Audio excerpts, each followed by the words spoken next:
Olá, amigos! Bom dia, boa tarde, boa noite. Sejam muito bem-vindos a mais um episódio aqui do nosso Up to Date, que é aquele encontro semanal para tratar dos principais assuntos da semana, os principais tópicos em relação ao mundo dos negócios, do marketing, da tecnologia e da inovação. O meu nome é Bruno Garcia, sou professor e profissional na área de marketing e business, host aqui do canal Talk to Biz, e tenho mais uma vez para compartilhar essa bancada comigo o nosso querido amigo Lucas Xavier, profissional de TI. Lucas, seja muito bem-vindo. Bom dia, Bruno. Bom dia, boa tarde, boa noite a todo mundo que está ouvindo a gente. É um prazer de novo estar aqui com vocês. E hoje tem muitas notícias interessantes aqui, muitas atualizações de alguns outros andamentos que a gente já trouxe aqui. E o dia está interessantíssimo, então você que está ouvindo a gente já prepara aí, já vai escrevendo, já anota no seu bloco de notas e de repente já vai anotando ali os principais pontos para você trazer ali com seu chefe, com seu time ali de trabalho, e de repente pode ser interessante trazer alguns desses assuntos aí no dia a dia para vocês. É isso, meu amigo Lucas. Realmente temos um programa hoje com muitas notícias. Eu confesso aqui que tentei compilar algumas coisas, não deu para colocar tudo, porque tem muita coisa interessante. Às vezes a semana tem semana que é assim, você ao longo da semana vão aparecendo as notícias, você vai, né, organizando ali, estruturando a pauta. Tem outras que não acontece nada ao longo da semana, quando chega na sexta-feira, aparece tudo, né? E às vezes algumas coisas ainda no sábado de manhã. Então tem muita coisa interessante para a gente comentar. Vamos para aquelas notas e observações rápidas, ô Lucas. Eu vou fazer uma recomendação aqui. Primeiro, assim, tem episódio do Coin2Biz que foi publicado nessa última semana, na quinta-feira, o Coin2Biz número 43, e eu estou com o nosso querido Ítalo Cassini falando sobre as prováveis mudanças na nova geração de videogames que vem por aí. A gente vai ter PlayStation 5 Pro, um novo Xbox, um novo Nintendo Switch, e aí a gente está falando, comentando sobre todos esses rumores e tudo que se espera dessa nova geração de hardware. Para quem gosta aí de videogames, um prato cheio tá aí no feed Coin2Biz número 43. Também vou fazer uma recomendação. Aliás, hoje a gente vai falar de China em alguns momentos aqui do programa. E tem um podcast que eu comecei a ouvir essa semana, é uma série especial, que é o Face Off, The US versus China, quer dizer, os Estados Unidos contra a China. E é um programa que está sendo tocado pela Jane Perlis, que é jornalista, ela já foi a editora-chefe da sucursal do The New York Times lá em Pequim, e tem 2 episódios já no ar, se eu não me engano, é uma série, Lucas, que vai ter 7 ou 8 episódios, e tem um episódio especial, que é o segundo, que eu ouvi esses dias, falando da relação da Apple com a China. E como a gente, em programas recentes, a gente comentou sobre isso, né? Até brinquei, ó, quem não deve estar gostando disso é o Tim Cook, porque toda a retaliação da China vem lá em direção à Apple, mas vem retaliação para outras pessoas também, a gente vai ver hoje ao longo do programa. E aí fala, né, de como a coisa começou com a produção da Apple em Taiwan e outros países ali da região, e depois migraram as fábricas da Foxconn para a China, e como a coisa evoluiu desde então, de uma relação que começou muito boa, que hoje ainda é boa, mas já começa a sofrer algumas restrições, e principalmente porque hoje a China está apostando muito mais em fábricas locais, então não necessariamente a Foxconn, né, que era sempre o expoente dessa fabricação de baixo custo, ela já não está mais com esse destaque. Então vale a pena dar uma conferida no programa. Ela traz alguns especialistas, professores, outros jornalistas. Tá muito rico, material extremamente rico, então vale a pena dar uma conferida no Face Off. Outro ponto, Lucas, que eu tenho que comentar antes da gente partir para a nossa pauta é que teve um vídeo que nós fizemos comentando sobre o projeto de regulamentação de trabalhadores de aplicativos. E é um vídeo que teve bastante visualizações, mas que gerou alguma polêmica, porque tiveram algumas pessoas que, eu vou te contar, Lucas, a galera não vê o vídeo todo, não entende do assunto, não sabe do que se trata, mas o camarada vem falar uma porção de besteira e, e aí falou que a gente estava defendendo o sindicato, que a gente estava. Aí veio falar de comunismo. Eu falei, meu amigo, pelo amor de Deus, a gente em nenhum momento sequer falou o termo sindicato no vídeo, né? Obviamente esse cidadão não sabe o que é regulamentação, o que é segurança jurídica ou o conceito de seguridade social, e na verdade essas categorias já têm seus próprios sindicatos, né, Lucas? Já tem os representantes aí, que muitos inclusive são contra o projeto de regulamentação que a gente falou também no vídeo. Então, o camarada, olha, de verdade, Lucas, misturou uma coisa com a outra, não entende nada, não viu o vídeo completo, não sabe nada do que está falando, aí veio falar de, meu Deus, um canal sobre negócios, e o cara vem falar, não, porque... Aí eu falei assim, olha, eu até respondi, ô Lucas, eu confesso que eu entrei na brincadeira, aí fiz graça com o cara nos comentários, mas eu não vou dar mais trela, vale aquela máxima, ó, já de anos atrás, não alimente os trolls na internet, né? E eu não vou, de verdade, o camarada comentar besteira, comentar imbecilidade, não tem nem, né, uma coisa é o camarada vir com argumento e a gente, né, debater, mas o camarada não fala lé com cré e absolutamente não sabe do que está falando, aí realmente não dá, né? Que polêmica, Lucas, no canal.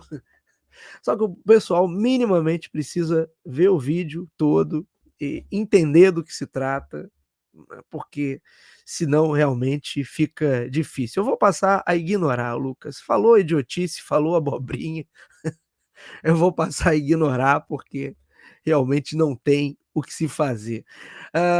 Outro ponto, acho que é digno de nota, e a gente não pode deixar de comentar, é que como sempre, o senhor Elon Musk se metendo em trapalhadas. Eu sempre aprendi, ô Lucas, que a boa gestão se faz a uma distância segura da política, sabe?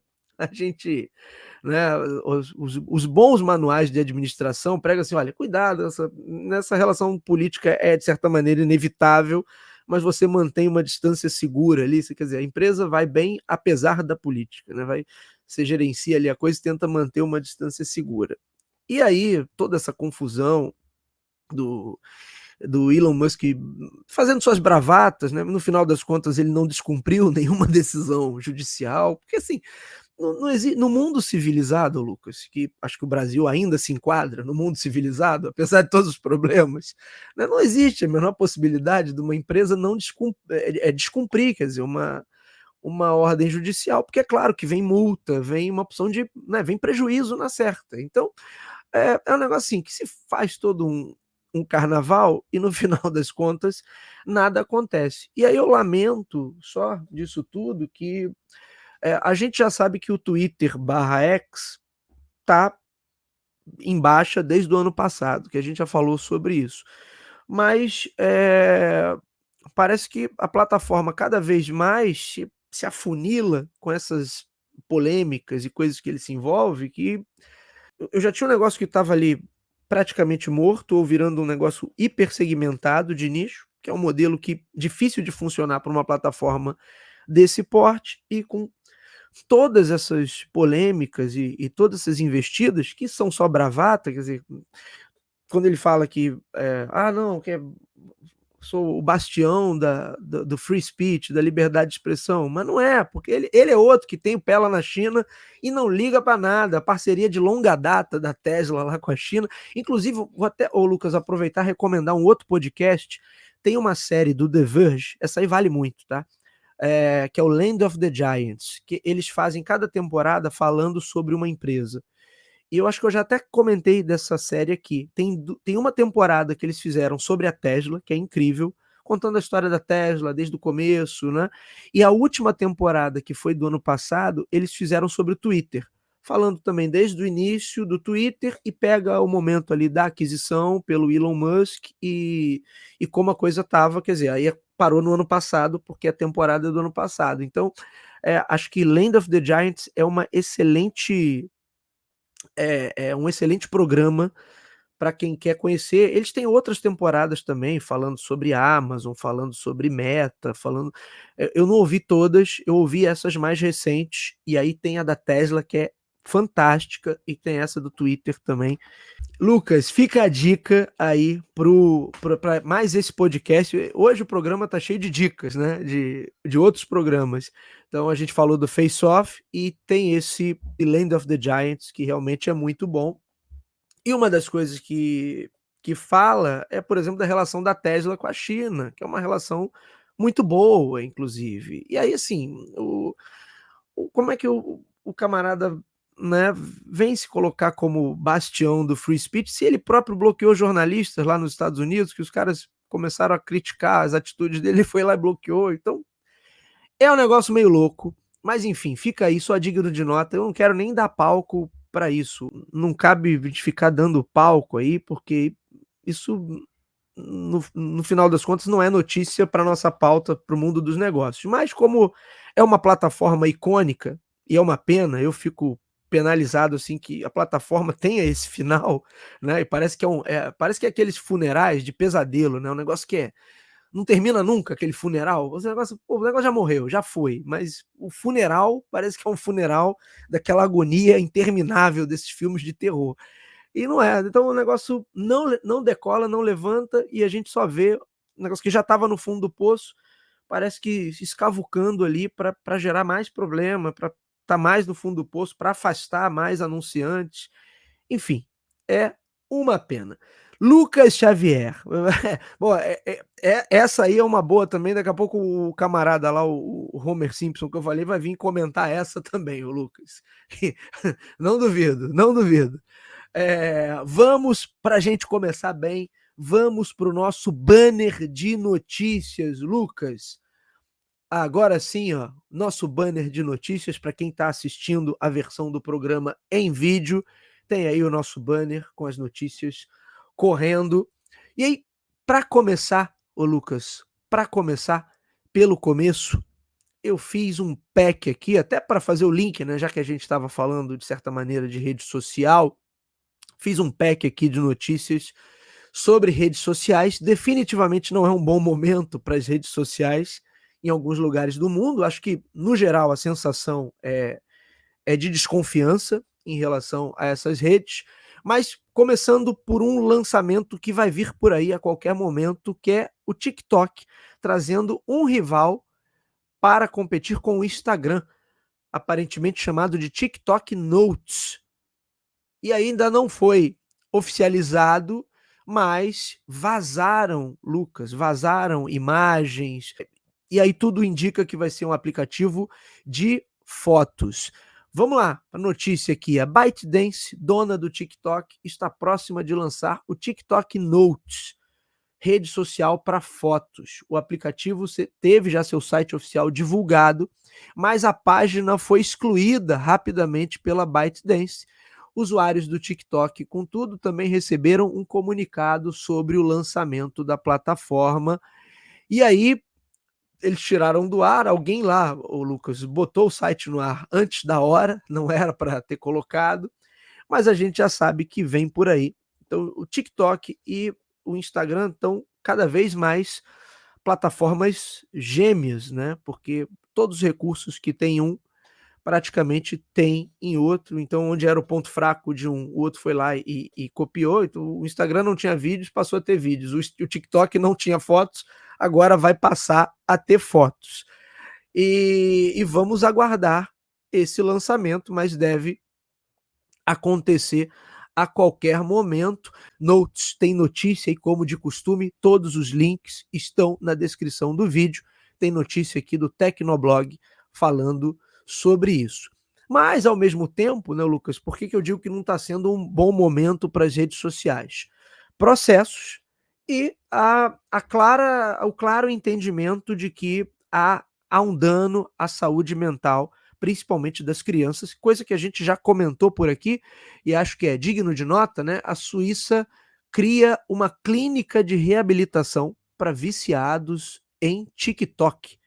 Tá aí uma coisa, Lucas, que para mim é um ponto de ruptura. A partir do momento que alguém cria uma clínica de reabilitação para viciados em uma rede social, quer dizer, tá o entendimento claro ali de que é um problema de saúde, né? Uma clínica na Suíça abriu um centro de reabilitação para quem tem dependência digital em TikTok. É específico para o TikTok, tá? O centro fica localizado em Tan, cidade da comuna de Berna, no centro do país. A clínica Meirigen é buscada por adolescentes e jovens adultos, principal público do TikTok, um dos apps mais populares na faixa etária de 12 a 19 anos, segundo a Universidade de Zurique, também na Suíça. Em paralelo a isso, ô Lucas, escolas do Canadá se unem para processar redes sociais. Então, algumas das escolas das maiores cidades do Canadá estão se unindo para processar todas essas empresas, Meta, ByteDance e Snapchat. É engraçado que o Snapchat não tem muita penetração aqui, né, Lucas? Aqui no Brasil ele não tem tanta penetração, mas lá fora tem bastante força. Então, escolas estão se unindo para processar essas plataformas. E também tem uma matéria, saiu uma reportagem, Lucas, da BBC essa semana, falando de famílias norte-americanas que estão também processando, aí em especial a Meta, por conta de problemas de saúde mental ocasionados, gerados ali para os seus filhos ou dependentes, crianças e adolescentes. Então tem o link aí também na descrição. Quer dizer, toda a discussão que a gente trouxe aqui já ao longo de programas passados sobre como essas plataformas funcionam e o, como estava apertando o cerco, principalmente quando se fala de público infantil e público jovem, e como isso está se refletindo agora. Portanto, de um lado tem TikTok avançando aí, o Lucas, mas também o cerco apertando. E será que teremos outras clínicas de reabilitação, Lucas, para viciados em redes sociais? Acho que talvez o foco maior né, quando se fala em vício seja o TikTok, mas está claro que todas essas outras redes. Nessa reportagem da BBC tem um caso que é emblemático de uma jovem que se suicidou e depois os pais, né, depois do suicídio, os pais descobrem que ela tinha várias contas criadas nessas redes e que consumia um conteúdo, como é que eu vou descrever aqui para dizer o mínimo, né, problemático, e que isso foi afetando a saúde mental dela ao ponto da menina se suicidar. Então é um debate, acho que o debate hoje, Lucas, e essas plataformas continuam aí lançando novos recursos, né, mas é um debate da qual elas não poderão fugir. Lucas Xavier, redes sociais e uma discussão cada vez mais intensa.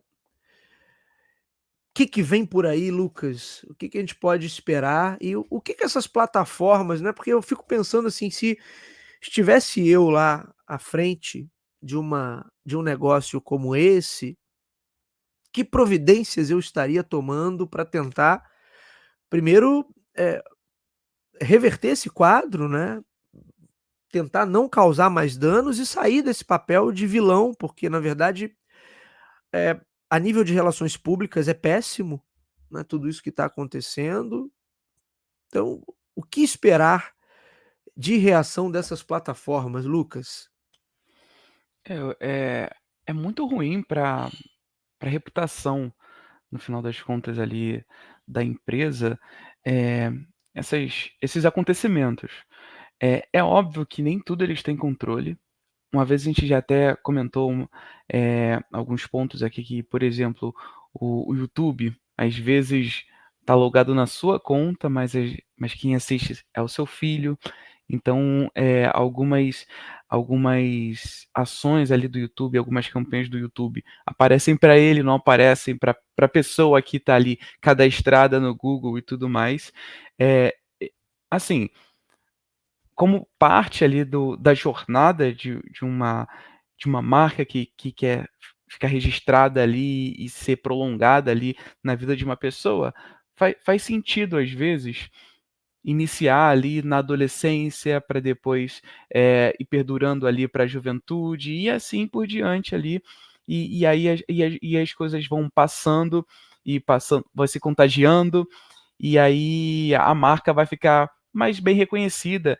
E no final das contas é assim mesmo, é o fluxo que funciona assim. Mas assim, a gente está vendo danos graves nesse sentido, porque a ponto de abrir uma clínica, na Suíça específica para o TikTok, a gente não sabe, o porquê que ela fez isso. Ah, parece meio óbvio, mas para, tratar de crianças ou de adolescentes, pré-adolescentes que tenham problemas ali com a rede específica, mas por que especificamente com essa rede? O que que tem nessa rede social que trouxe ali a motivação da empresa para abrir uma clínica e da pessoa, né, para abrir uma clínica, ou de um grupo, de repente, para abrir uma clínica.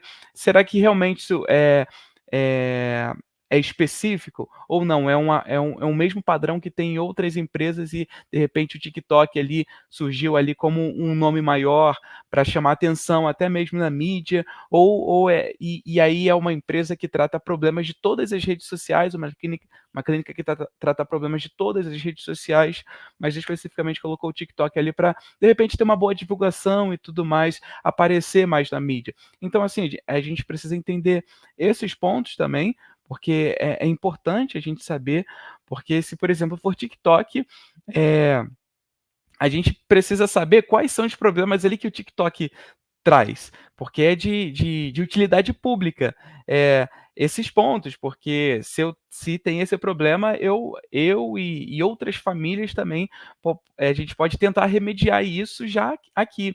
E como é que vai ser esse tratamento? Com psicólogo ou não? Com outras atividades, com socialização, enfim, tem todo esse ponto, mas assim, a nível de se preservar e preservar as crianças também, faz sentido, de repente, divulgar um pouco mais especificamente por que que foi aberto e por que faz o que faz e tudo mais. Uma questão também que foi as famílias ali norte-americanas ali, que estão processando ali, a rede social, então assim, de novo mais um desgaste, e isso vem aparecendo na mídia, e isso de repente não na esse contexto de rede social, pode não ter favorecido o, entre aspas, "vazamento" da nova rede ali do TikTok. Ainda mais, gente, a gente está falando da Suíça, que é uma das capitais, mais reconhecidas no mundo financeiramente, onde as maiores operações acontecem lá.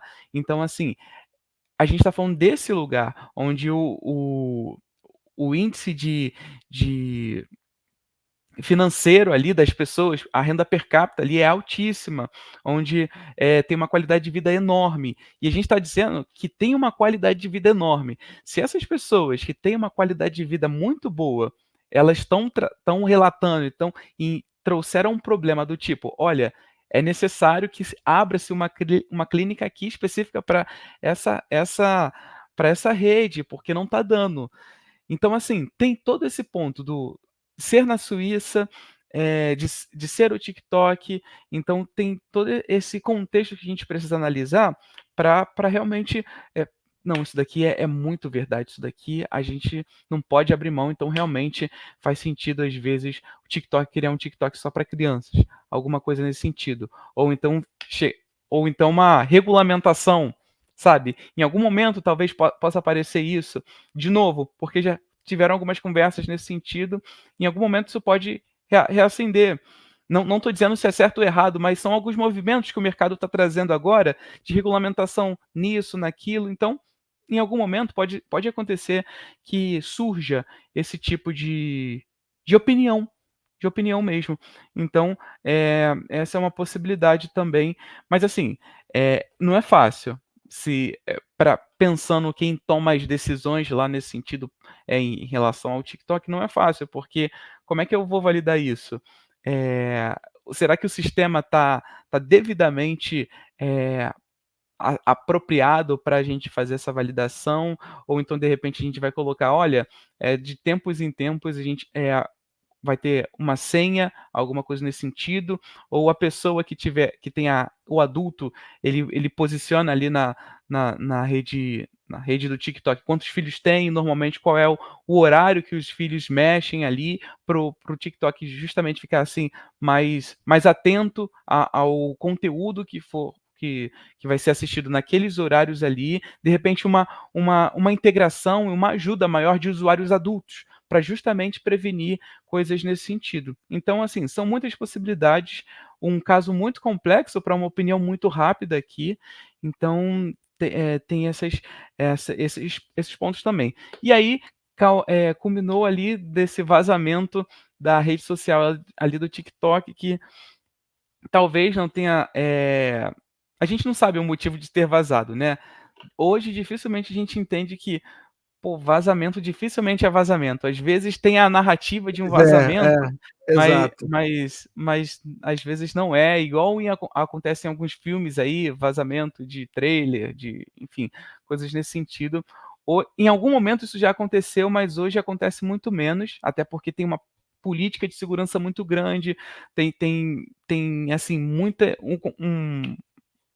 um compliance ali forte, então assim, não dá para dizer que necessariamente foi um vazamento, mas assim, apareceu, foi mostrado para o mercado ali, algumas pessoas deram opinião, e eu acho que é muito nesse sentido, quem foi esperto, quem está mais ligado, quem está ali próximo ali da marca, fica ligado nisso e de repente já começa a dar opinião. E aí nessas Sim. opiniões aí a gente vai ajustando e vai pegando, é uma forma também da gente captar ali informações que podem entregar e trazer valor ali para a nova rede. Mas assim, é um ambiente ali bem povoado hoje de rede social, e trazer novos concorrentes é ainda mais complexo, porque a gente tem muitas oscilações, e hoje a gente tem é, redes sociais que vão para vários nichos, que hoje tá super complementada esse ambiente de rede social no nosso dia a dia.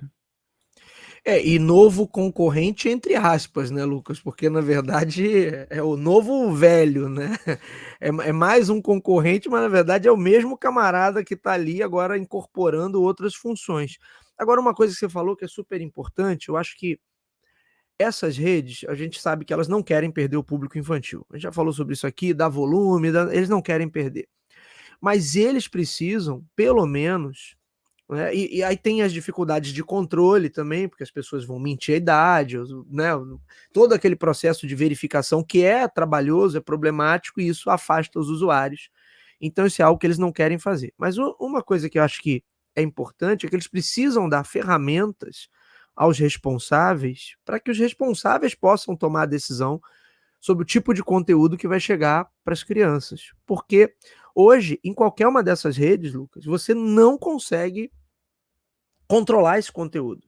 Eu vejo pelo que assim, que vídeos, canais que eu tento bloquear aqui no YouTube para o meu filho, e daqui a pouco tá aparecendo de novo. Você sabe, você reporta, você bloqueia e aparece de novo. Ou seja, é, há uma clara sensação, e já li algumas análises sobre isso, há uma clara sensação de que assim, as redes não querem dar essas ferramentas, ou quando dão, são ferramentas muito complexas que a galera também não consegue usar.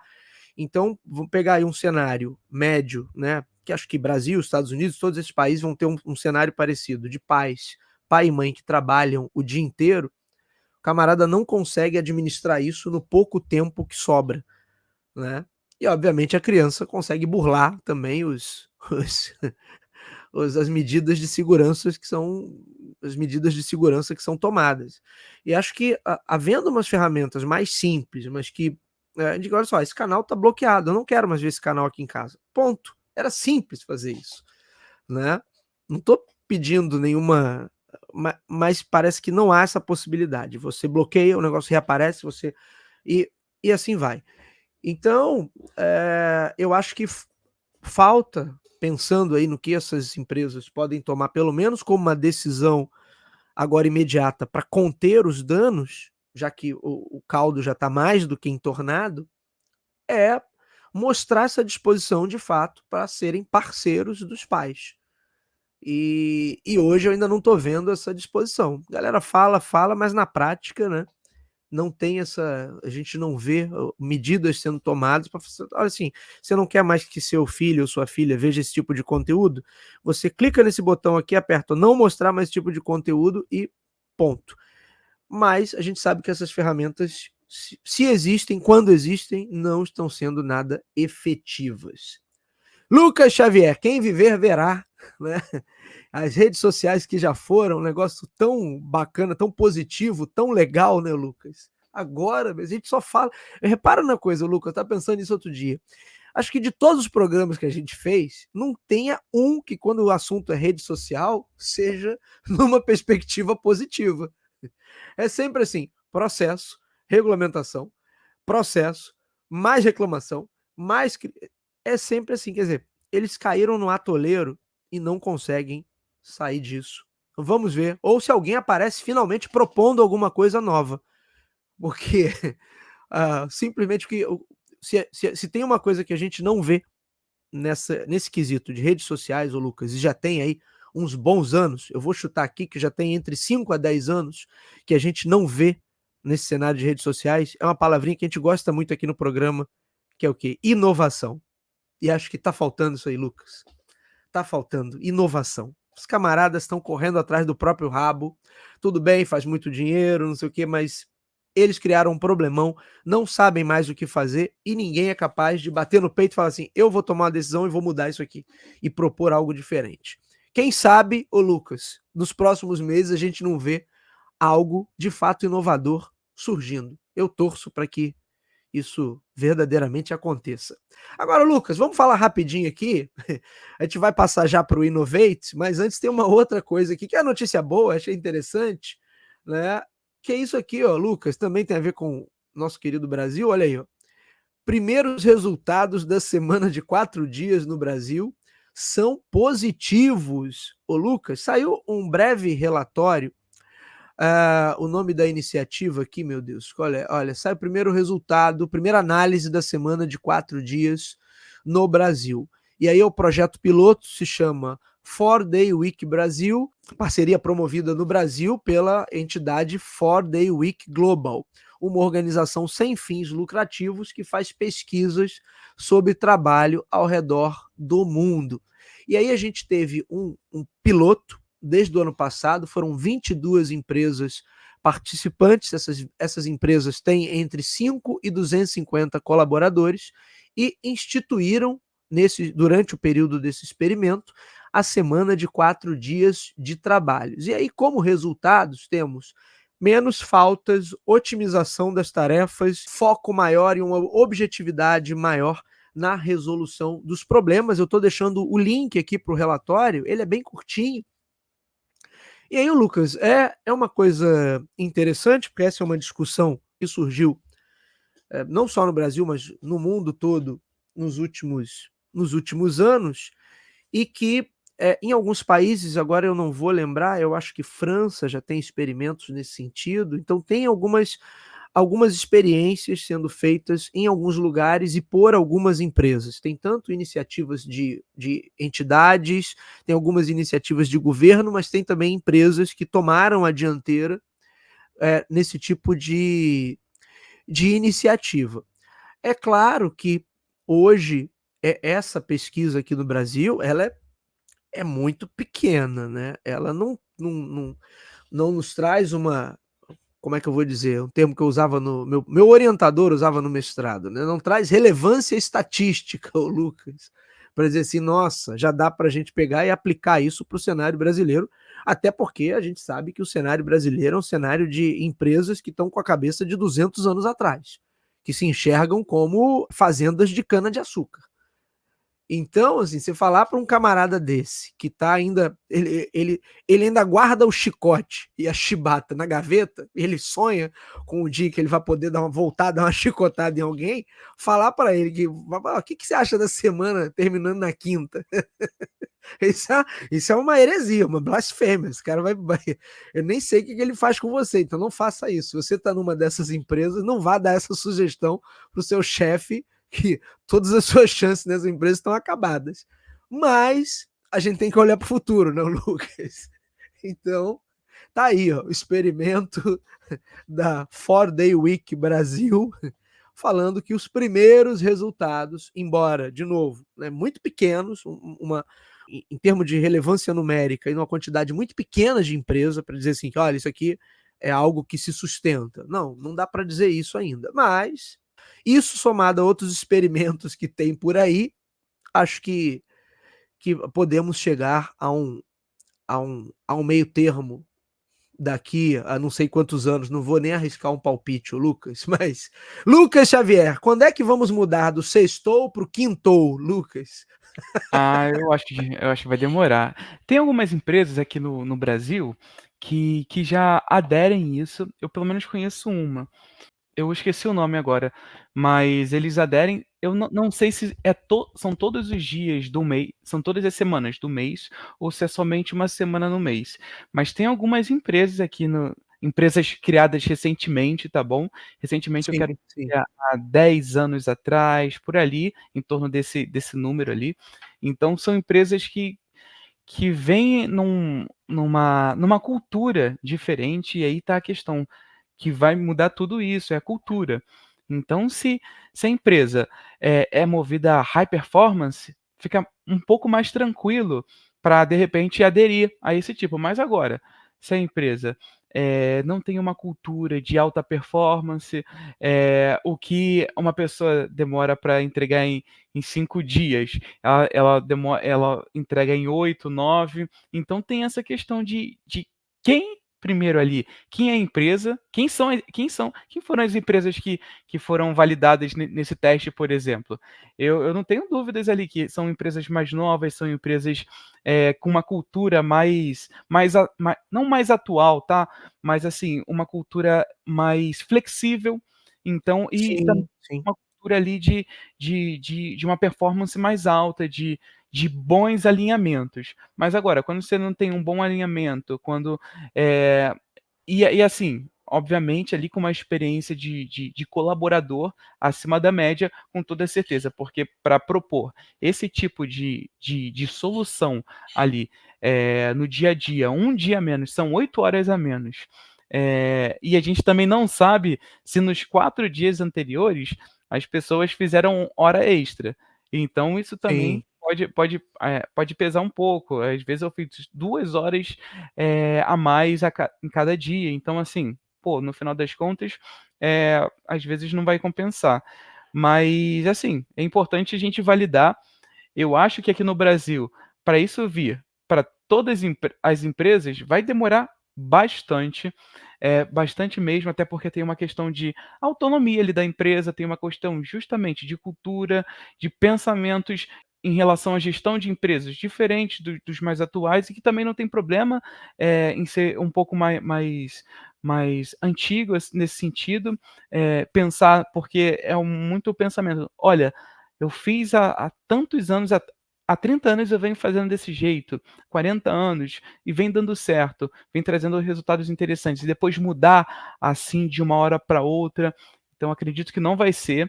E se acontecer, for acontecendo aos poucos, de repente vai acontecer ali de setor ou de equipes específicas, mas mesmo assim ainda pode correr o risco do tipo, de algum outro colaborador saber e falar assim, pô, mas aquela equipe lá, eles não estão trabalhando na sexta, sabe? E esses ruídos são muito possíveis de acontecer, inclusive, de acontecerem. Então, tem esses problemas e, na verdade, não são problemas, são culturas mesmo, são culturas diferentes do que a gente está acostumado. Então, se você, de repente, está pensando e dizer quintou como último dia da semana, eu sugeriria você procurar empresas que já têm uma cultura um pouco mais flexível e empresas que já aderem esse modelo. Eu não vou falar o nome aqui, mas eu acho que é uma empresa no mercado de software para pet, alguma coisa nesse sentido, que faz ali as 4 horas, os 4 dias da semana, e sexta-feira não trabalham, que é uma empresa, legal. inclusive. Legal. Eu ia até fazer uma piada aqui, de certa maneira, o Brasil é pioneiro em semanas encurtadas, mas aí só se você estiver falando da classe política e de alguns setores do de alguns setores do funcionalismo, né, mas para quem trabalha em empresa, meu amigo, acho que vai ser, como o Lucas falou, vai ser um pouquinho demorado até a gente ter essa perspectiva, porque é muito uma questão de cultura, né, Lucas? E aqui toda a visão que ainda se tem hoje, a visão predominante no mercado, é muito ainda, como é que eu vou dizer, pautada por um modelo mais de uma cultura extrativista, de fazenda, tem muito disso ainda nas empresas, então é difícil. Você convencer essa galera hoje que está no comando que uma medida como essa pode aumentar a produtividade, a performance e esgotar menos as pessoas, a gente está longe, né? E Está depende longe também do realmente. não, total. E também depende do modelo de negócio da empresa. Tem empresa que não dá para ficar só 4 dias na semana. Tem empresa que necessariamente precisa estar Sim, todos os dias da semana. Tem empresas que oferecem serviço 24/7. Como é que eu então, assim, depende do modelo do negócio da empresa. Então, seria até interessante para alguns tipos de negócios, algumas coisas específicas, mas assim, total, imagina se a gente perde, por exemplo, o suporte de uma empresa pública, se não for de segunda a sexta, for de segunda a quinta, ou então suporte, de repente, de uma empresa, de uma universidade, 4 dias na semana, sabe? Alguma coisa assim. Então, assim, são muitas mudanças culturais que, no final das contas, os usuários ali não estão acostumados. No final das contas é isso. É o usuário sim. que não está acostumado, é quem vai estar ali do outro lado, tudo que envolve mudança envolve muito custo. E assim, será que as empresas vão vão aderirem a esse custo? Porque assim, não é só o custo de investimento, é o custo também do feedback lá do usuário que vai dar em cima da gente. Então, por exemplo, um cara que paga a universidade, pô, às vezes ele vamos lá, sendo o melhor aluno possível, pô, eu quero os 5 dias na semana, eu estou pagando, ou então coisas do tipo, sabe, são muitas coisas culturais que a gente vem desde criança, Sim. então, ouvindo e fazendo, vendo os nossos pais trabalhando e coisas do tipo. Então, assim, tem muitas mudanças no final das contas, não é só por parte ali do meio empresarial, é parte da cultura, da criação também. E assim, para mudar isso é muito custoso. Mas É, eu estava ô interessante. Lucas, eu estava rindo aqui, que você estava falando sobre isso, eu estava pensando, né, porque também a gente tem aqui um problema crônico aqui no Brasil de produtividade, né, então você tem para você conseguir migrar de 5 dias úteis para 4 dias úteis, e aí você por em contrapartida você passaria a ter 3 dias, entre aspas, "inúteis", a gente tem que melhorar de fato alguns gargalos ligados à produtividade. E, tem um ponto aí que você falou que, na verdade, um dos argumentos que esses teóricos defensores aí da semana de 4 dias, é justamente para gerar mais emprego, né, então não que necessariamente as empresas deixem de funcionar um dia, mas que você tenha talvez uma alternância de funcionários ali, uma alternância de equipes. Bom, de qualquer maneira, ô Lucas, eu acredito que na minha vida útil não verei o quintou pela frente. Então, vamos acompanhar, Lucas, vamos acompanhar e ver o que acontece. Agora, ainda no Brasil, chegou a hora de falarmos sobre inovação. Lucas Xavier, vamos para o Innovate BR, posso puxar a vinheta?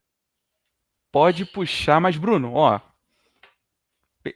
a produção tá falando aqui no ponto que tem gente que tá ouvindo a gente aqui que não se inscreveu no canal, que não curtiu esse vídeo e que não compartilhou esse vídeo. Então, por favor, compartilhem esse vídeo, curtam, não esqueçam de curtir esse vídeo e também se inscrevam no canal, que é importantíssimo aqui para o nosso dia a dia, para a gente entender se realmente a gente está entregando valor aqui com as informações que a gente está trazendo aqui para vocês.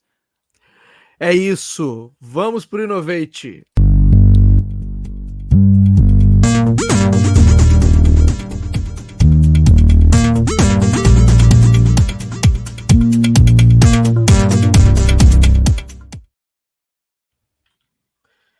Lucas Xavier, mais uma edição do Innovate BR e hoje o senhor vai falar sobre o mercado de ensino de idiomas.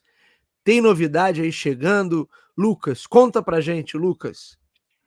Temos sim, e é uma empresa já conhecida aqui no nosso dia a dia aqui, a gente ouve bastante aqui, já ouviu bastante também, é a CNA, que ela está lançando uma franquia digital com investimento ali inicial de R$ 5.000. Quando a gente ouve esse valor, um investimento inicial, poxa, é um valor interessante. Agora eu vou detalhar um pouquinho mais do porquê esse valor e aonde que ele se encaixaria, em qual contexto, em qual tipo de cidade e coisas nesse sentido. Então ali, nas plataforma na platafor nas plataformas ali nativas digitais, CNA, ele lança a franquia digital para entrar nas cidades com menos de 50.000 habitantes. Então, esse valor e esse contexto é especificamente para cidades menores, ali com menos de 50.000 habitantes. E a escola de idioma, CNA, ela tem trabalhado na digitalização do método de ensino que eles aplicam no dia a dia. A companhia ela está investindo 5 milhões para a criação de uma franquia digital. Então, em todo o ecossistema, para disponibilizar ali para o franqueado e ali os seus alunos e tudo mais, eles já disponibilizaram esse valor ali de investimento na plataforma. Atualmente, o CNA ele já conta ali com mais de 50 franquias digitais comercializadas ali pelos franqueados da rede. A expectativa é ter pelo menos ali em torno mais de 100 unidades ali até o final desse ano de 2024. O novo modelo deve representar ali 10% do faturamento da rede em 2025, de acordo ali com o Eduardo Morim, que é o diretor de expansão do CNA. E o CNA é uma das maiores redes de escolas de idioma aqui no Brasil, com cerca de 200 mil alunos. E ali 722 escolas abertas até a data de hoje, entre unidades próprias e franquias. Então, a novidade ela vai ser apresentada ali no mercado em julho, na feira de franquias da Associação Brasileira de Franchising, a ABF, e até lá o modelo vai estar disponível apenas para os franqueados da rede. Então, você que não é franqueado vai ter que esperar até ali junho para a gente. Junho? Junho, Júlio, julho, Júlio, julho, Júlio. julho, isso, julho, para a gente para estar aderindo, se você tiver numa cidade que tem esse tipo de contexto ali, até 50.000 habitantes. O ideal seria um pouco menos, porque pelo que eu entendi da matéria, tem um pouco mais de efetividade, e é óbvio que também eles trazendo essa metodologia para o digital, é interessante que já esteja sendo validada ali com quem já está dentro do grupo, então eles estão validando as coisas nesse sentido, ou mesmo eles não deixaram explícitos, mas se, por exemplo, eu quiser comprar, eu aqui, cidade grande, com mais de 50.000 habitantes, e aplicar numa cidade com menos de 50.000 habitantes. Eles não deixaram nada explícito nesse contexto, então eu, por exemplo, posso pegar, investir 5 mil na franquia e colocar em cidades com menos de 50.000 habitantes. Eles não deixaram claro pelo que eu li aqui na matéria, coisas nesse sentido. Então, dependendo do sucesso ali, e eu acharia que seria muito interessante eles mostrarem taxa de sucesso, taxa de adesão, e isso para o mercado antes deles abrirem ali para novas pessoas entrarem na franquia digital. Eu acho que assim, hoje, o mercado de ensino, especificamente ali de idiomas, ele tem crescido bastante, ele tem ficado bem forte aqui no dia a dia, e as metodologias e as fórmulas também vêm se alterando e vêm sendo testadas cada vez mais fórmulas ali para entenderem qual se encaixa melhor, com qual público, com qual persona ali, uma fórmula, uma metodologia é aplicada com mais efetividade. Então, eu imagino que ali, pelo menos ali no primeiro ano, eles devem ser muito teste AB. ali, testar, ver como é que vai ser, realmente se encaixa. Primeiro, por que que eles colocaram ali só para 50 até 50.000 habitantes. Eu imagino que já com certeza teve uma pesquisa prévia, mas assim, o real resultado a gente só valida mesmo quando a gente coloca no mercado e quando o mercado ele começa a a entender e dar feedback, a entender e dar feedback. Eles fizeram certo ali testar primeiro só com os franqueados que já estão ali no time deles, mas uma outra forma também de entender que é um sucesso são outras pessoas entrarem no grupo para estar comprando a franquia. Olha, realmente eu entendi que isso é bom, entrega valor, então quero franquear isso na minha cidade, ou quero franquear isso para uma outra cidade que tem menos de 50.000 habitantes. Eu acho que isso também é um excelente indicador de sucesso. E isso é bom também, que a gente vai multicanalizar ali o curso, a metodologia ali. Então, vamos ver se realmente vai ter essa sinergia entre esses dois canais e essa plataforma física agora, que já acontece, e a nova, a digital. Ô Lucas, sabe que eu achei essa ideia muito boa, né, e na verdade toda a briga agora nesse mercado de cursos de idiomas, vai muito para o digital. Você tem vários aplicativos, tem o próprio Duolingo, né, que é uma referência, mas outras escolas e outros serviços que vieram com essa base de vou fazer isso no universo digital e só no digital. Então isso, me pareceu uma ideia muito boa, você criar uma espécie de micro franquia, vamos dizer assim, que é uma franquia com um volume de investimento inicial necessário muito baixo, que são R$ 5.000, para o camarada começar a operar isso. Então nessa perspectiva, eu vejo essa iniciativa do CNA como uma iniciativa muito boa. Não vou nem entrar no mérito da questão que você trouxe aí dos 50.000 habitantes, que eu acho que isso no final das contas não vai, eu não sei se você quer oferecer um serviço digital, Lucas, né? Qual sentido faz você fazer um trabalho de segmentação geográfica se em tese pelo digital qualquer um pode, né? Qualquer um pode assistir ou pode se matricular ali. Então, vamos ver de fato como isso vai acontecer na prática. Agora, enquanto você estava falando ali, me lembrei de uma outra coisa que me acende uma preocupação. A gente viu aí e continua assistindo, mas esse mercado já se saturou e agora possivelmente ele vai capotar para depois se transformar em alguma coisa melhor, que é esse mercado de educação EAD.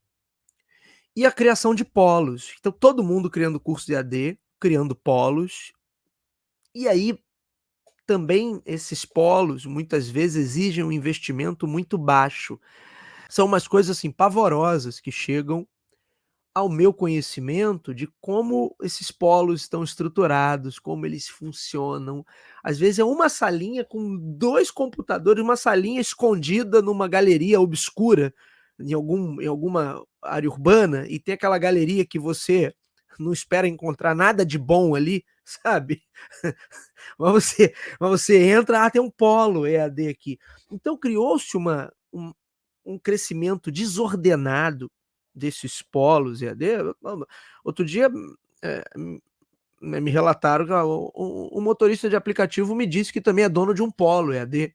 Bom, isso para mim, Lucas, não me parece um bom indicativo, né? Não que o cara que é motorista de aplicativo seja dono de um polo EAD, ótimo, sucesso para ele, mas se ele é dono de um polo EAD, e ele ainda continua dirigindo via aplicativo, quer dizer, a coisa lá não dá dinheiro. Ou é uma coisa muito pequena, mas há essa proliferação de polos EAD que são um ovinho ali. Parece quase do tamanho de um banheiro público. O cara entra ali, tem um computador, tem internet, virou um polo de educação à distância. Pelo amor de Deus, Lucas. Então, eu espero que nesse sistema de micro franquia que a CNA está lançando, quando ela mantém isso com os franqueados, eu acho muito bom. Que o camarada já tem uma unidade e ele também oferece o EAD. Mas ele tem toda a estrutura ali. Agora, bom, com R$ 5.000, ô Lucas, acho que nem esse micropolo EAD aí que a gente está citando dá para se abrir, né? Com R$ 5.000. Então vai ser o quê? Tudo digital, tudo online? Então até prefiro, né? Acho que é uma ideia mais interessante. Agora, se for para ter essa proliferação de polos de baixíssima qualidade, nenhuma qualidade, qualquer dia eles vão botar sabe aquelas baias que tinham em corredores assim, em centros comerciais, que era aquilo, antigamente tinha aquele negócio de lan house, né? Tinha só aquelas baias, eles vão fazer aquilo, vão dizer que é um polo EAD. Então, assim, esse é um negócio que está ladeira abaixo. Então, eu espero que a CNA tenha esse cuidado para não cair no mesmo problema.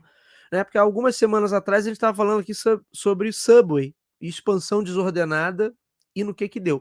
Então, eu acho a ideia genial. Agora, me deu um medinho de como isso pode ser tocado. Vamos ver como eles vão organizar a coisa toda, estruturar esse trabalho. Agora, sempre, né, Lucas? Desejamos sucesso aos inovadores nacionais. E me parece, segundo a reportagem aí da Exame, a CNA é a primeira de todas as redes que a gente tem aqui no Brasil a apostar em algo nesse sentido. Então, acho muito pioneiro da parte deles, inovador, e espero que eles saibam conduzir para não descambar para a feira livre que virou esse mercado de polos EAD, ou para não cair numa expansão desordenada e sem sentido, como a gente noticiou aqui há um tempo atrás, falando sobre Subway. Muito bem, senhor Lucas Xavier, mais um Innovate BR para conta. Vamos para o último bloco do nosso programa de hoje. E aí, ô Lucas, tem duas questões aqui que são importantes. Olha aí, tem isso aqui, ó, Lucas. Vamos fazer duas em uma aqui, porque tem isso aqui. A TSMC vai ampliar fábrica nos Estados Unidos e governo aprova incentivo de mais 11,6 bilhões. Isso é um projeto que é tido como estratégico pelo governo norte-americano, desde que a gente teve a crise lá dos semicondutores, de não ter mais essa produção de microchips de alta performance centralizada em pouquíssimos players ao redor do mundo. E aí a TSMC, que é a Taiwan Semiconductor Manufacturing Company, que é a maior fábrica, a maior empresa na produção de semicondutores de alta performance, está nesse acordo com o governo norte-americano, tem esse programa de incentivo de 11,6 bilhões, que faz parte de algo muito maior. A própria empresa de Taiwan concordou em ampliar os aportes em território norte-americano para até 65 bilhões de dólares, Lucas, até o ano de 2030. E como eu disse, isso faz parte do esforço aí do governo norte-americano para ampliar a sua participação global na produção, fabricação mesmo de microchips de ponta, em até 20% para o final dessa década. Então, é mais um movimento para, primeiro, que a cadeia global de suprimentos não fique dependente desses poucos players, mas também porque se entende que esse é um movimento estratégico. Quem tiver acesso e garantir o acesso a essa produção de microchips de alta performance vai dominar a economia nas próximas décadas. E aí eu não posso ficar dependendo de um camarada que está ali do lado da China e que a China está ali, ó, doida para ter um motivo para não, isso aqui eles já acham que Taiwan é deles, né? Então assim, já tem toda uma tensão lá na região. Aí, de novo, vale a indicação que eu fiz do podcast mais cedo, do Face Off, que fala também sobre isso, dessa tensão entre Taiwan e China. E principalmente se eu tenho qualquer problema, como foi na época da pandemia, todo o abastecimento global é comprometido. E a gente teve a crise dos semicondutores como prova, né? E aí, por outro lado, notícia que saiu ontem à noite, eu vi hoje de manhã, Lucas, que é isso aqui, ó. China vai abandonar chips de empresas estrangeiras em todo o seu sistema de telecomunicações.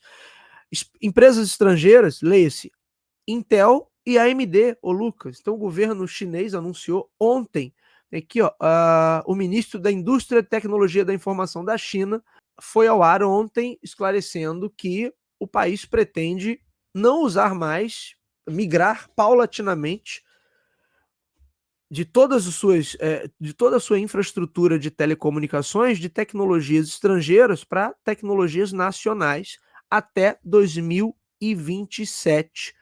Então, mais uma vez, acirrando aí essa briga. A gente sabe que Estados Unidos fez uma movimentação semelhante em relação à Huawei. Agora tem toda a polêmica lá com o TikTok, que não está encerrada, ainda não foi banido, não aconteceu nada na prática, mas a polêmica está lá, né? A coisa está em discussão.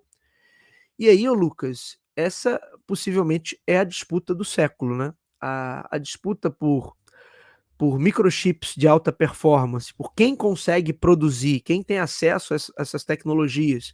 Há uns meses atrás a gente falou aqui no programa que a Nvidia tinha sido repreendida porque tinha criado uma categoria ali um pouquinho abaixo para poder vender para os chineses sem passar pelos bloqueios impostos pelo governo norte-americano. Então tem toda essa briga que vai ditar os rumos da economia daqui por diante. Então, de um lado, os Estados Unidos ampliando o investimento para a fabricação de semicondutores de alta performance.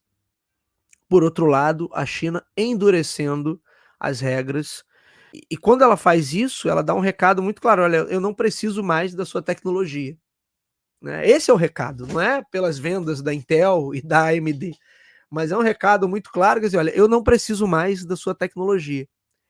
Tem um livro bem interessante que eu ainda não adquiri, mas está na minha lista aqui da Amazon, uma lista interminável de livros, Lucas, para comprar, mas que fala sobre essa guerra dos microchips, que é a disputa justamente por essa tecnologia de ponta, e a gente sabe que, historicamente, a supremacia econômica deriva sempre de você dominar a tecnologia de ponta, né? As novas tecnologias produtivas. Meu amigo Lucas Xavier, a briga pelos microchips está esquentando e tudo indica que não vai demorar muito até que chegue num ponto de equilíbrio. Então, a tecnologia que um tem, o outro também terá. O que podemos esperar disso? Bom, pelo menos um alento é que é improvável que voltemos a ter uma crise de semicondutores, né, Lucas? Para ficar sem poder atualizar notebooks e outros equipamentos. O que vem por aí, Lucas Xavier? Não, eu acho que por um lado é muito bom, principalmente ali porque a gente vai tirar uma empresa grande, duas empresas, né, a Intel e a AMD, ali de um polo muito reconhecido, que é a China ali, né, muito reconhecida ali, principalmente ali pelo uso ali de plataformas, pelo uso ali, pelos seus usuários também, que é um mercado muito grande. A China, para se posicionar da seguinte forma: olha, até 2027, e 2027 é daqui a 3 anos, no ano seguinte da próxima Copa do Mundo. Então, assim, vão ter muitas movimentações nesse sentido. Tem todo esse processo e que, pô, se para uma carteira limitada de cliente é difícil, imagina para um país. Então, a gente precisa pensar muito nesse caso, primeiro baseado em quê? Em quais dados, quais informações que ele tomou essa decisão. Eu imagino que ele tem os melhores dados e os dados mais assertivos ali com ele para ter tomado essa decisão. Mas e também imagino que essa decisão não partiu de hoje, nem do ano passado, talvez. De repente, a partir do ano retrasado ali já estavam pensando em coisas nesse sentido, Com porque é uma certeza. informação muito ou mais. É uma decisão muito drástica, pensando em um mercado, em relações internacionais e pensando principalmente num líder ali de microchips. Ainda mais falando que hoje é muito interessante ter chips de altíssima performance, porque a gente está falando de inteligência artificial. Inteligência artificial consome muito. Não é barato de manter um servidor de inteligência artificial processando milhares de dados ao mesmo tempo.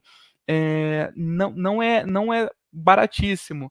E assim, para ter uma infraestrutura, para isso trabalhar, e a gente está falando de 2027 provavelmente os dados vão ser muito maiores do que são hoje. 2024.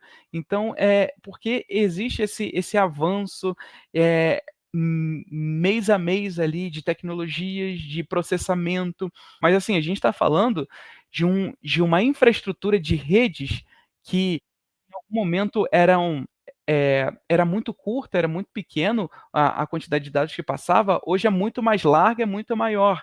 Então, cadê o chip para processar tudo isso?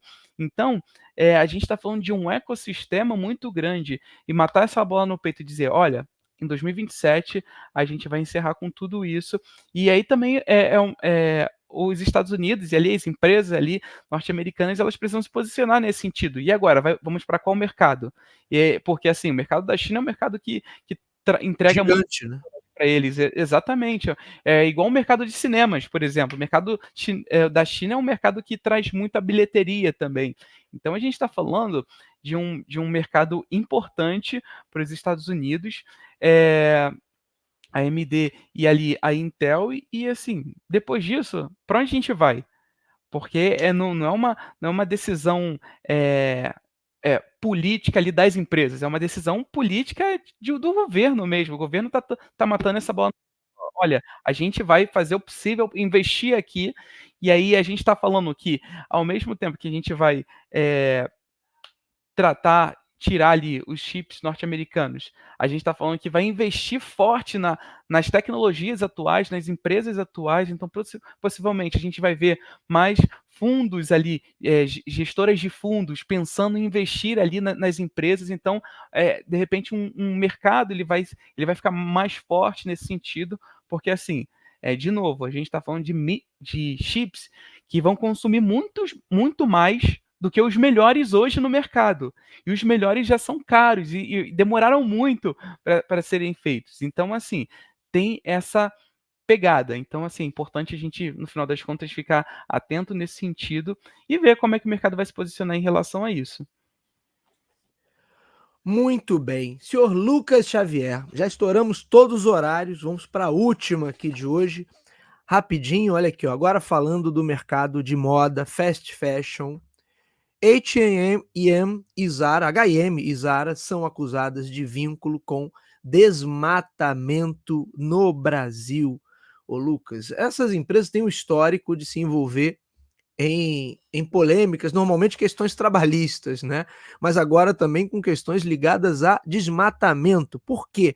Porque uma ONG britânica, a Earthsight, acusou em um relatório divulgado na última semana essas empresas, tanto a H&M e a Zara, de vínculos com atividades de desmatamento ilegal em larga escala no Brasil, incluindo aí apropriação de terras, corrupção e violência nas plantações de algodão de empresas terceirizadas, ô Lucas.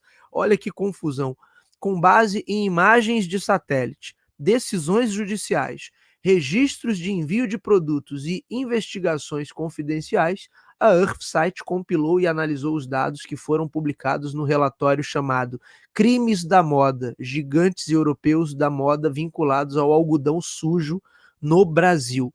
A ONG afirma que acompanhou a viagem de 816 mil toneladas de algodão procedentes de duas das maiores empresas agroindustriais do Brasil, a SLC Agrícola e o Grupo Orita, no oeste do estado da Bahia. E aí, segundo eles, as famílias brasileiras proprietárias das fazendas têm um histórico pesado, entre aspas, né, de processos judiciais, condenações por corrupção e milhões de dólares em multas por desmatamento ilegal. Além disso, essas famílias desenvolvem suas atividades em uma parte da região do Cerrado, bioma famoso pela riqueza de sua fauna e flora. As toneladas de algodão seguiram para 8 fábricas têxteis na Ásia, onde são abastecidas as duas gigantes da fast fashion, tanto a espanhola Zara quanto a sueca H&M, H&M, né, para nós brasileiros. Lucas Xavier, olha, né, a gente fala aqui você fala muito, né, de ESG, de cadeia de suprimento, de responsabilidade em alinhamento. O que essas empresas ainda não entenderam, né? Porque elas não são marinheiras de primeira viagem. Já não é de hoje. Zara, por exemplo, já não é de hoje que é constantemente afetada por problemas junto a seus parceiros terceirizados, a cadeia de fornecedores, normalmente ligado a quê? A trabalho mal remunerado, condições péssimas, exploração de trabalho infantil, tudo que tem de pior que a gente não gostaria de ter mais no mundo, mas que ainda existe por aí nesses cantões onde eles resolvem instalar suas fábricas porque é mais barato. Agora, não bastasse as fábricas na Ásia, dessa vez as fábricas da Ásia foram até coadjuvantes, né, na notícia. Por quê? Porque o algodão saiu sujo daqui, ô Lucas. Caramba, essas empresas já deveriam estar mais escoladas nisso, não, Lucas? E não se meter nesse tipo de confusão. E agora, mais um problema de relações públicas, elas já sofrem uma concorrência forte agora desses players de fast fashion digitais, Shein e outras que a gente vive falando por aqui. E agora mais um problema para uma empresa como essa que está querendo estar bem na mídia e atrair mais consumidores e até criar novas iniciativas para competir com esses novos players do fast fashion, né, está envolvido numa bandalice dessa, o Lucas, pega muito mal, né? O fast fashion, Lucas, não tem jeito, né? Toda hora vem uma pancada no fast fashion. Meu amigo, que falta para essas empresas pegarem um manual lá, mínimo, não precisa ser nada muito atual, não, mínimo sobre responsabilidade social, sobre externalidade, sobre ESG, que você tanto fala, e tentarem aplicar isso minimamente, o Lucas? Olha, eu imagino, por outro lado, olhando pelo lado da empresa, que não deve ser fácil, depois de uma cultura que justamente já, vem se prolongando há muito tempo, e do nada cortar isso. Nada de uma hora para outra, assim, no final das contas. Mas assim, pelo menos fugir desses tipos de escândalos, porque escândalos não sei se é a palavra exata, que representa o que aconteceu, mas assim, fugir dessas aparências. Então, por exemplo, de polêmicas como essa, de eventos como o que aconteceu. Então, assim, eu tenho uma empresa que está se consolidando, indo em direção, à responsabilidade pública nesse contexto ali de: "Poxa, vamos diminuir algumas coisas aqui que a gente viu que não que hoje a sociedade está respondendo e correspondendo e observando coisas diferentes". Então, de novo, a questão da reputação. É óbvio que eu estou falando isso de um contexto aqui do Brasil, de como, de um mercado aqui brasileiro. De repente, em outros contextos ali, outras personas eles nem liguem tanto para isso. Mas assim, eu estou falando de um contexto do Brasil, que é um dos países que mais está investindo hoje em mercado ESG no mundo.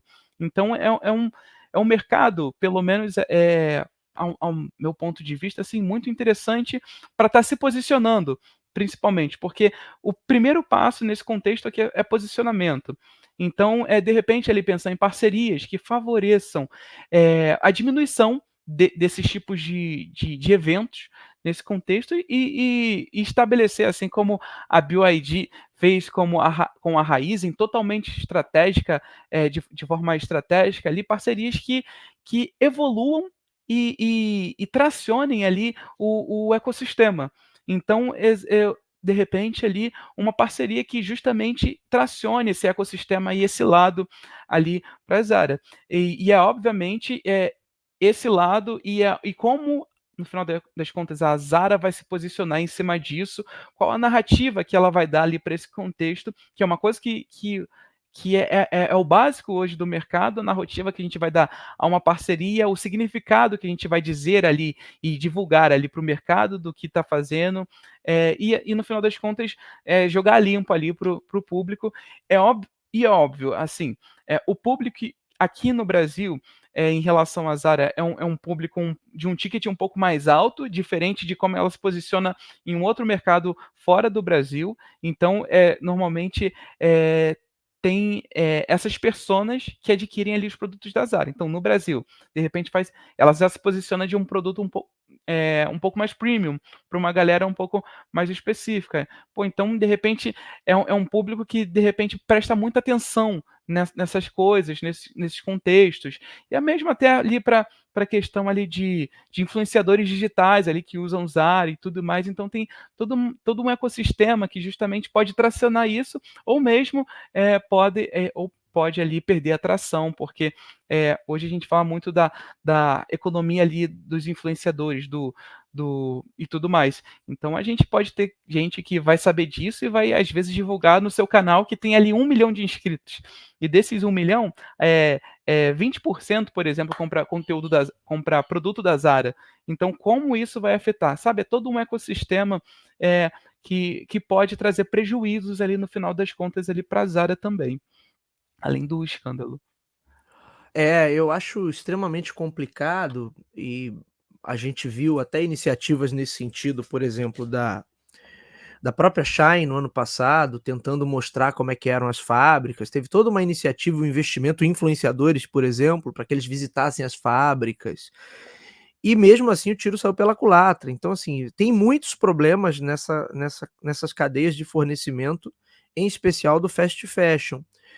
E a gente sabe que é óbvio, é difícil, como você falou, mudar essa cultura, é difícil também encontrar parceiros confiáveis.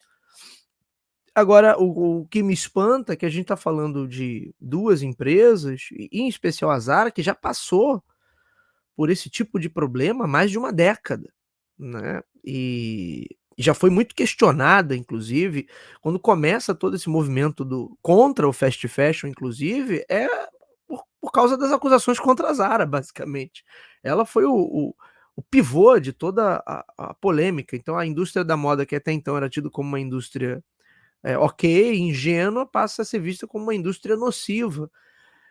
Então acho que realmente precisa ter um empenho um pouco maior na hora de buscar seus parceiros e exigir desses parceiros que eles andem na linha, porque é claro que o cara vai para ele a venda é importante, ele precisa continuar nessa cadeia, então ele vai ter que se adequar.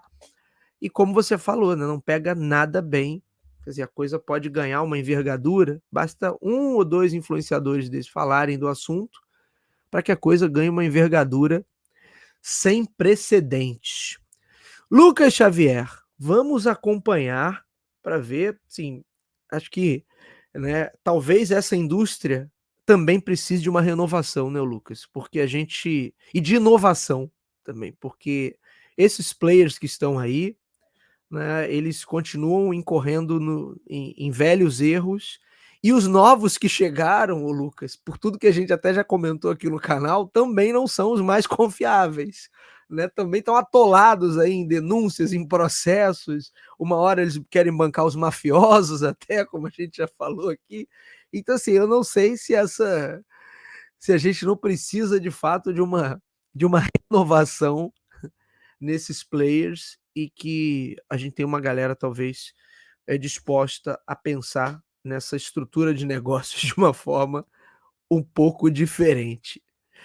Meu amigo Lucas Xavier, estouramos todos os horários, mas estamos chegando ao final de mais uma edição do Up to Date. Quero te agradecer por mais essa participação matutina aqui com a gente, Lucas.